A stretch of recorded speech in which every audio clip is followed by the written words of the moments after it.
Pedro Raúl Montoro es profesor de Psicología de la Percepción de la UNED, investigador y experto en neurociencia y funcionamiento cognitivo.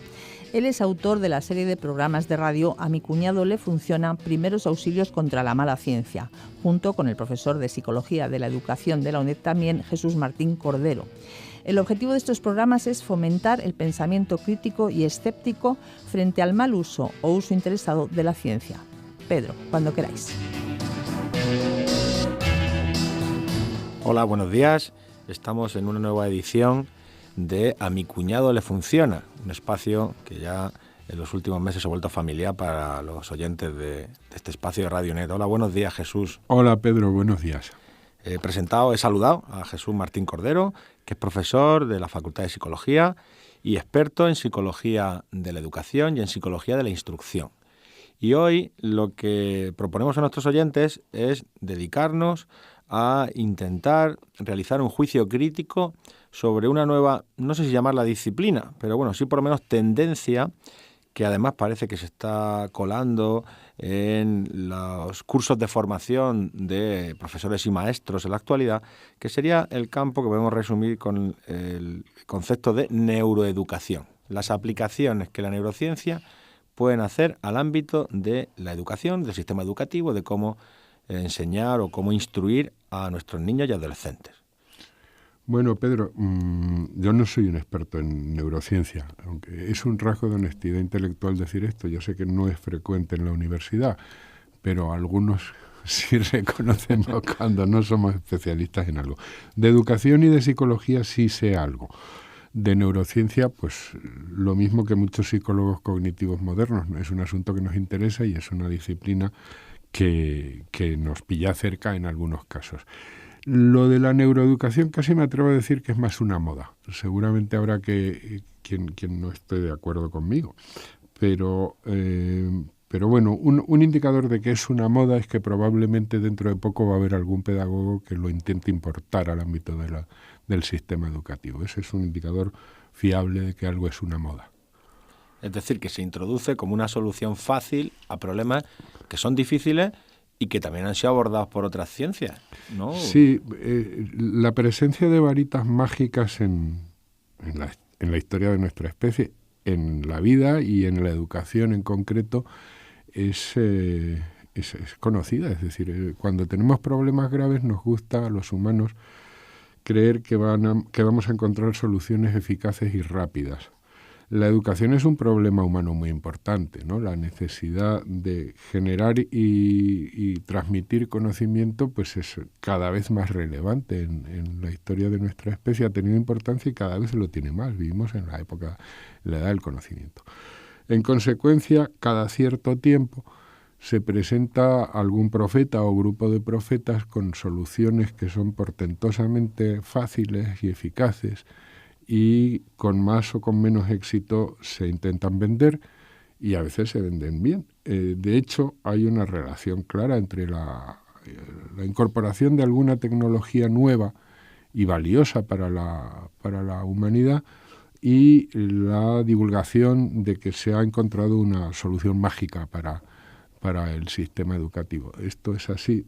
Pues yo no sé si en el caso de la imprenta sucedió. La imprenta tuvo un impacto muy importante, pero cualquier otra innovación de corte tecnológico a partir de la imprenta siempre tiene, a mi ver, pues aspectos positivos y aspectos no tan positivos. Es decir, hay que pagar un precio y el precio no es solamente económico, es un precio cognitivo también, es un precio que puede ser social.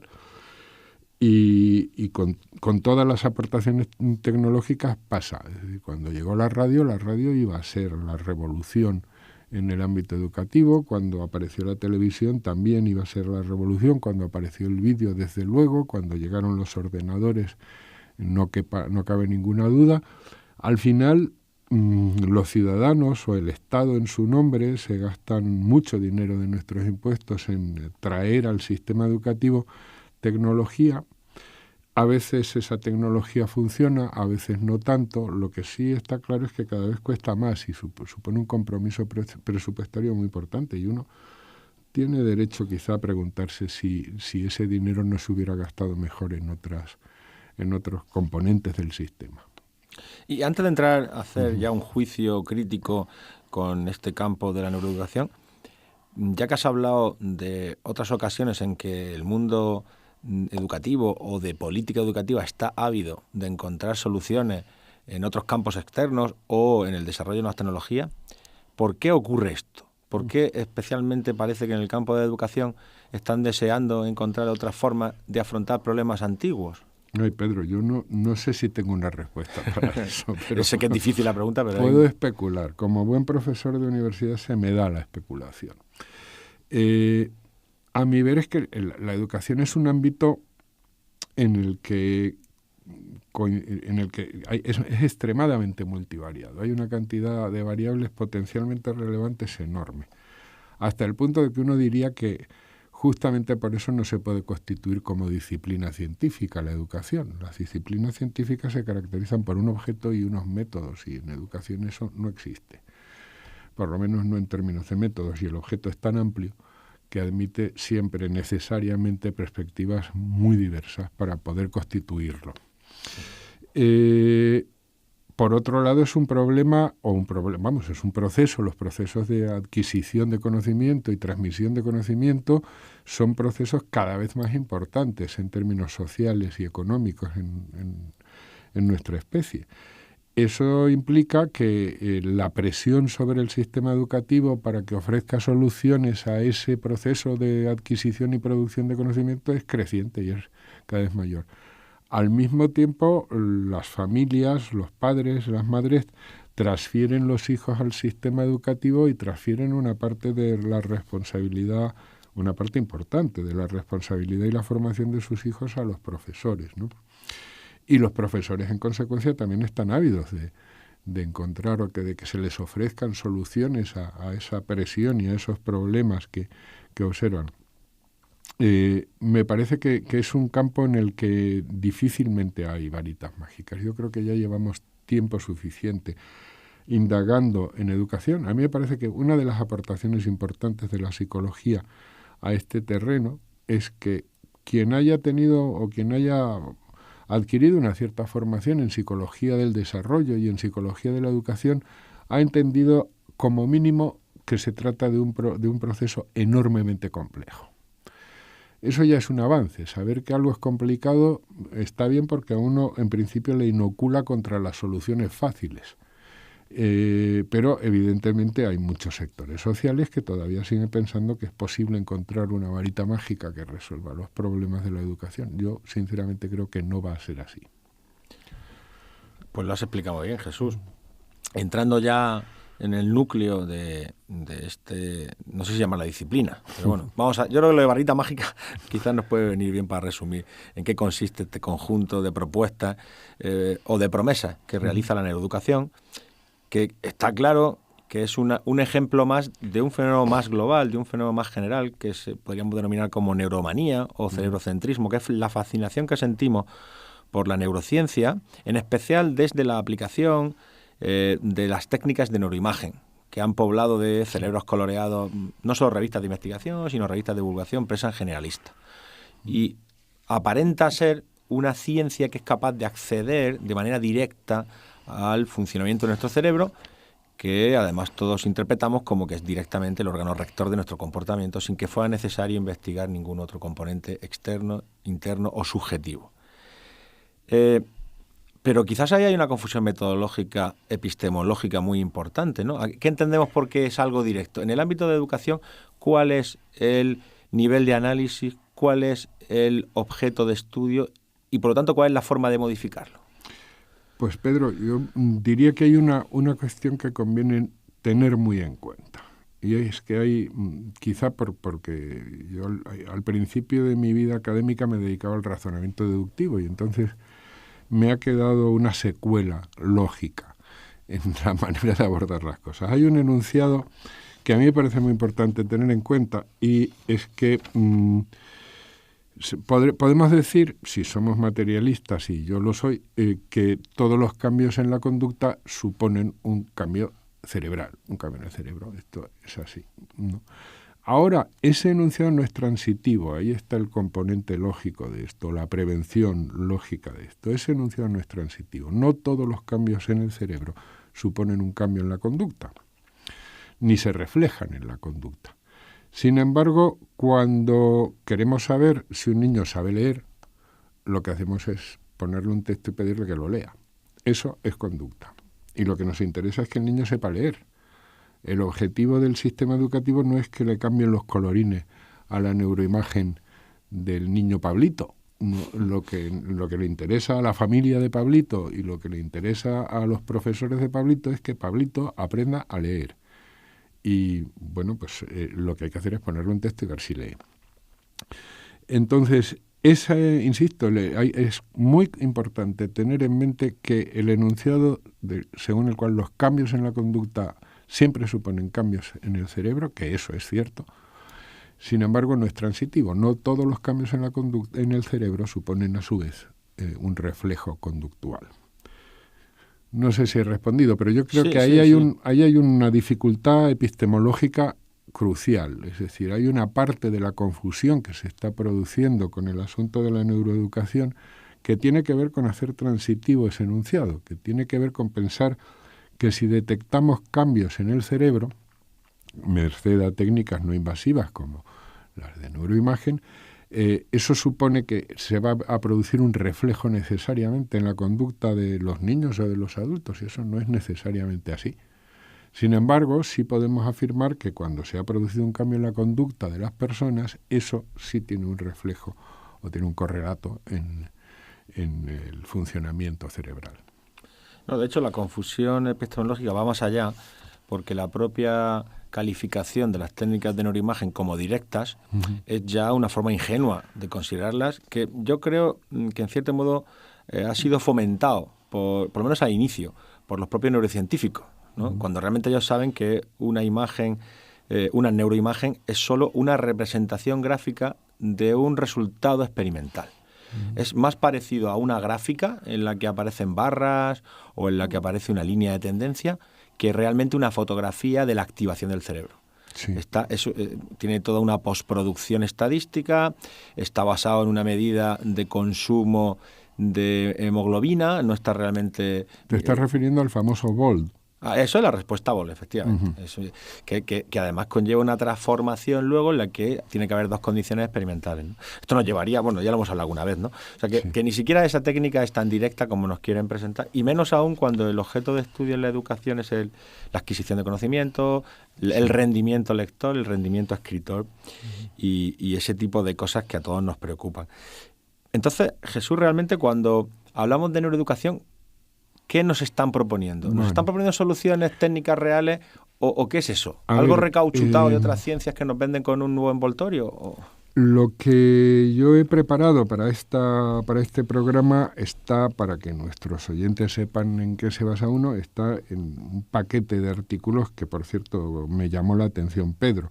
Sobre este grupo de artículos son en el Psychological Review, quizá la revista de psicología científica más importante de esta parte de la galaxia, y está publicado en el año 2016, es decir, que es bastante reciente. Hay una nota teórica central de Jeffrey Bowers, que es un psicólogo educativo británico, y hay unos artículos de réplica o de contestación a la crítica que hace Bowers del movimiento de la neuroeducación, y después el propio Bowers pues responde a sus críticos. Bowers, me parece que el grupo de artículos lo recomiendo mucho a quienes sean alumnos de psicología de la UNED o a una persona con un nivel cultural medio que esté interesado por este tipo de asunto.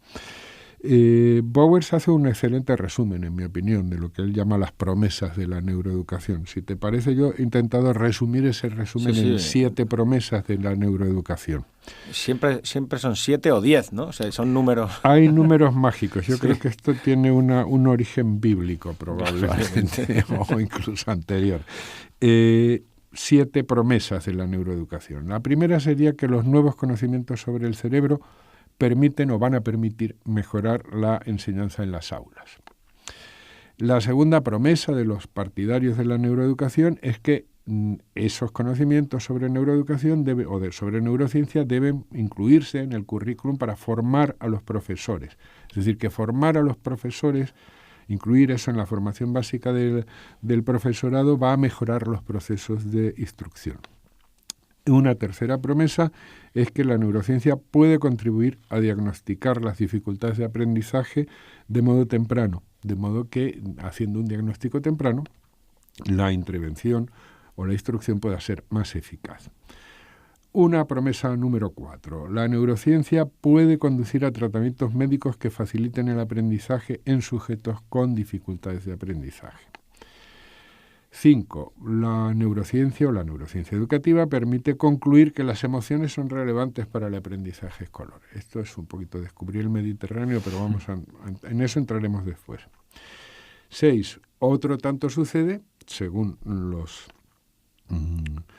propulsores de la neuroeducación, pues también dicen haber demostrado que dormir una cantidad de horas adecuada, la dieta, un ambiente rico en estímulos, el ejercicio físico, que todas esas variables son muy importantes para el aprendizaje. Dicen que es un descubrimiento de la neurociencia educativa, del mismo modo que también lo sería que el aprendizaje es un fenómeno social y que la motivación y el estudio en un entorno tranquilo y silencioso mejoran el aprendizaje.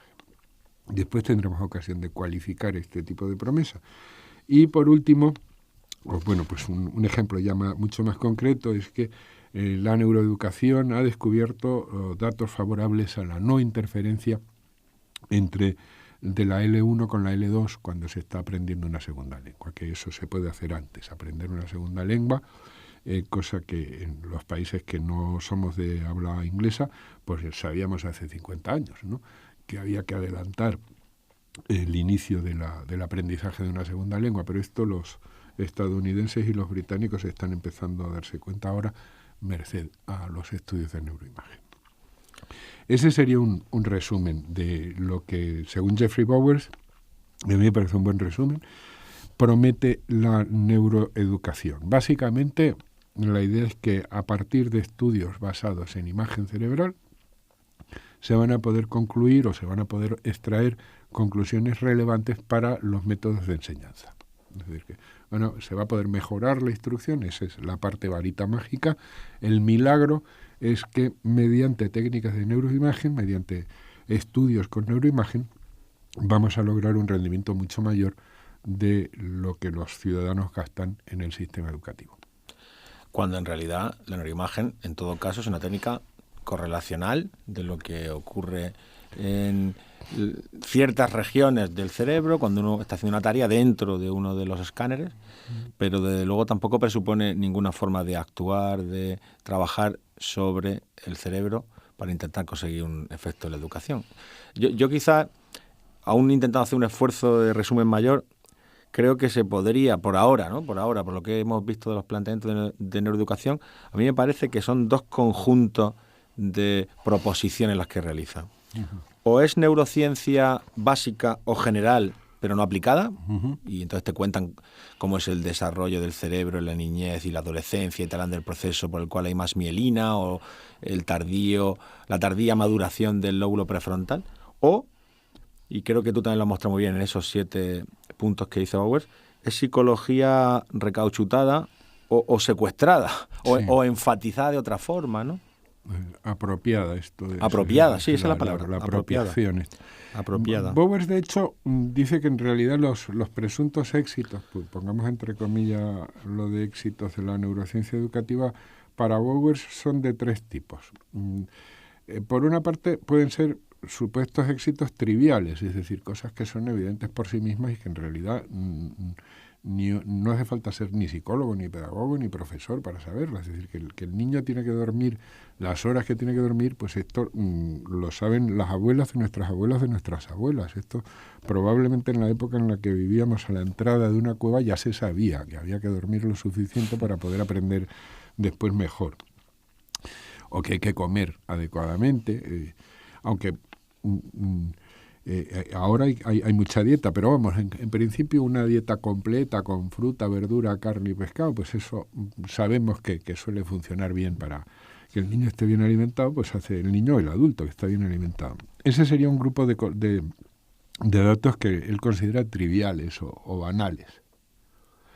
El segundo grupo serían desorientadas en el sentido, o propuestas desorientadas en el sentido de que son efectos ya probados mediante métodos conductuales. Es decir, ahí estaría la apropiación. Por ejemplo, en la afirmación de que el componente fonémico en la lectura, en la enseñanza de la lectura es muy importante. Eso es algo que se sabe mediante experimentación en psicología cognitiva desde hace 35 o 40 años. Está bastante demostrado.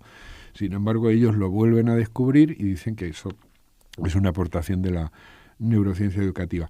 Y por último estarían, según Bauer, pues propuestas que son carentes de fundamento, ¿no? Pues toda esta historia de que usamos solo el 10%, carentes de fundamento en términos de neurociencia. Pues todo esto que usamos nada más que el 10% del cerebro, o enunciados de ese tipo, ¿no? Yo sí quisiera dejar muy claro que esto no significa que como psicólogos no consideremos que la neurociencia es importante. La neurociencia es importantísima, ¿eh? Otra cosa es que con esa información se pueda extraer directamente datos o técnicas que permiten mejorar el aprendizaje. Eso es otro cantar, ¿eh? Las matemáticas son muy importantes, ¿quién lo va a negar? La física es muy importante, pero de la física teórica no podemos sacar conclusiones pertinentes y relevantes para mejorar lo que sucede en un aula. Muy importante, justo esto a lo que aludes, el nivel de análisis, el nivel epistemológico en el que nos tenemos que mover y que no puede cambiar en virtud de moda. Eso está claro, no puede cambiar en virtud de moda, ¿no? El nivel en el que tenemos que realizar la medición y la intervención. Pedro, yo quizá por la edad o por ser del Tenerife, que me lleva a ser un poco... si no y solo del Tenerife, ¿no? No tienes un segundo equipo campeón como otros tenemos. Decía Ortega que los esfuerzos inútiles conducen a la melancolía. Yo me considero un melancólico vital, porque creo que en el fondo esto es un esfuerzo inútil, pero uno no por ello debe dejar de esforzarse. Hay un conjunto de intereses muy potentes, es decir, la tecnología tiene un papel muy importante en la sociedad actual. Evidentemente que la tecnología ha entrado y va a seguir entrando en las aulas, y no es necesariamente malo que sea así. Lo que sí me parece es que nuestro papel como psicólogos aficionados al escepticismo es prevenir que, bueno, no es oro todo lo que reluce, tampoco generemos expectativas que después no se pueden cumplir. Procuremos utilizar el dinero público de un modo racional.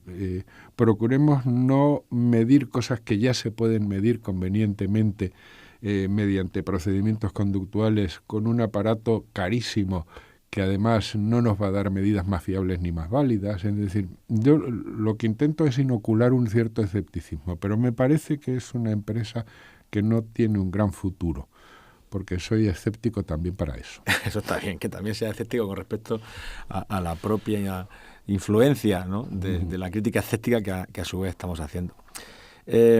Aludías incluso a un reverso aún más tenebroso, y es que, por lo que veo, la neuroeducación tiene también su disciplina pseudo, ¿no? La pseudo-neuroeducación, sí. ¿No? Hablaba de que en ocasiones hay gente que dice que hace neuroeducación, pero lo que está haciendo, de hecho, es pseudociencia basada en el conocimiento del cerebro y que alude a mitos que siguen rodando por ahí desde hace más de un siglo, como el del 10% del cerebro u otro tipo de mitos que alguna vez hemos tratado también en este programa. La tradición picaresca española es importantísima y se ha mantenido. La picaresca y la charlatanería en nuestro país y en otros, pero vamos, aquí hay eso. No hay vendedores de humo y en este ámbito cualquiera que se monte un paraguas utilizando una docena de términos que suenan actuales y científicos, pues eso, neuro lo que sea, ya tiene una parte del paraguas, ¿no? Y si le pones bioneuro, pues ya mejor. Si le pones bioneuroemoción, entonces ya la pera. ¿Y por qué no montar un cacharrito que en realidad no funciona, pero si el señor se cree que funciona, pues tiene un 15% de efecto de placebo, que no está nunca mal, ¿no? Te ha faltado un prefijo que sería eco, ¿no? Ah, también. Y Eco. bueno, nos dejamos todo el asunto integral, orgánico. Eso, integral, eco, orgánico. Bueno, orgánico sí lo has dicho, sostenible. ¿no? Macrobiótico. Macro también. Macrobiótico también. Sí, se puede hacer una lista que no es muy amplia, además. Sí, son sospechosos habituales que yo creo que cada vez que encontremos esos prefijos o esos lexemas, que se encienda una lucecita de emergencia y de alerta escéptica en nuestros estudiantes o nuestros oyentes cuando escuchen todas esas palabras, porque son sospechosos habituales de que estén escondiendo detrás algún engaño o algún charlatán que algo finalmente algo nos quiere vender, algo nos quiere vender. Y por lo que veo en educación, pues también hay gente que quiere vender cosas, ¿no? Y también se ofrecen cursos, formación para es toda una industria, profesores. es toda una industria, insisto, tiene una gran tradición. Desde ya decía el Quijote, llámese si fuera necesario a la savia Urganda, ¿no? Pues la savia Urganda sigue entre nosotros. El bálsamo de Fierabras sigue entre nosotros, sigue habiendo y va a seguir. Hay gente que vive de vender el bálsamo de Fierabras. Están ahí. Quizá lo que sí podría hacer el sistema educativo y la universidad en particular es pues precaverse e intentar divulgar. Eso es lo que estamos haciendo nosotros, intentar inocular una cierta vacuna escéptica, de modo que el consumidor, el ciudadano, el alumno, los profesores estén un poco más prevenidos y sospechen cuando alguien intenta venderles una solución muy fácil para problemas que sabemos que son muy complejos.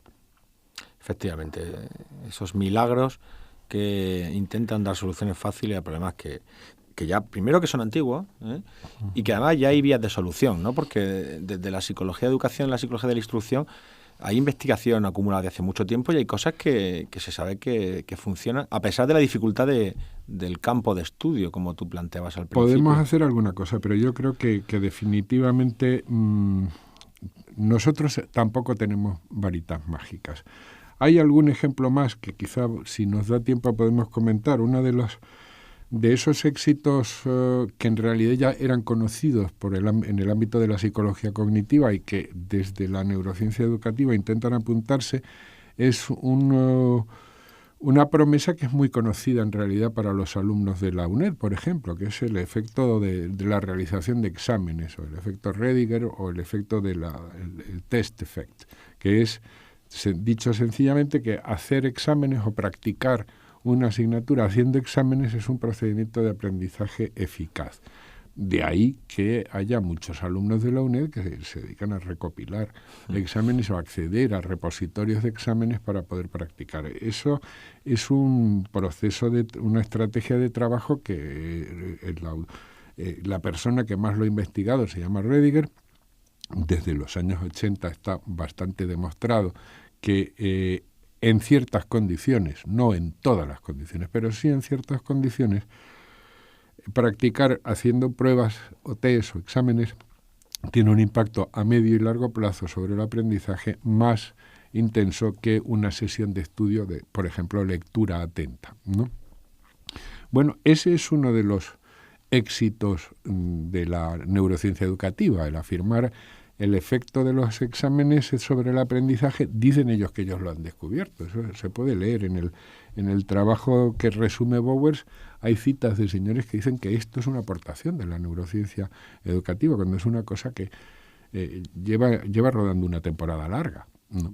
Psicología apropiada, me ha gustado sí, cómo lo has denominado. Yo hablaba de recauchutada, que bueno, es una metáfora que creo que tampoco viene mal tener en la cabeza, pero es verdad que es una apropiación de resultados que ya conocía. Hay muchos más ejemplos, lo de trabajar el sentido numérico, lo que se llama el sentido numérico para mejorar las competencias de cálculo de los niños. Pues es otra cosa bastante trabajada, es decir, que poner a niños que tienen cierto tipo de problemas a enumerar los elementos de un conjunto y compararlos con la enumeración de otros elementos de otro conjunto, pues eso desarrolla un cierto sentido numérico que facilita después el aprendizaje o la disminución de las dificultades de aprendizaje del cálculo. Bueno, eso está muy demostrado. Sin embargo, esto de la neurociencia educativa es otra cosa que también la han descubierto, igual que han descubierto que la instrucción fónica como medio como componente de la adquisición de la lectura también es muy importante, o que hay una relación entre los procesos fonémicos y la dislexia, pues son todo cuestiones que tienen mucha relevancia educativa, pero que las sabíamos desde mucho antes de que hubiera aparatos de resonancia. Bueno, Jesús, nos hemos quedado sin tiempo. Vaya, es raro. Lo cual indica pues el interés que tenemos y también los diferentes componentes que al final están relacionados con cada una de estas disciplinas que nosotros planteamos que deberían generar una alerta escéptica en nuestros estudiantes por el uso malentendido, ¿no?, de los conocimientos científicos, el uso interesado de los mismos. Pues muchas gracias, Jesús. Yo creo que aquellos estudiantes oyentes que estén interesados, donde podemos remitirlos es al trabajo de Bowers. Sí, Bowers Psychological Review 2016. Ahí tienen una buena fuente de información. Pues muchas gracias y nos vemos en el próximo programa. Gracias a ti.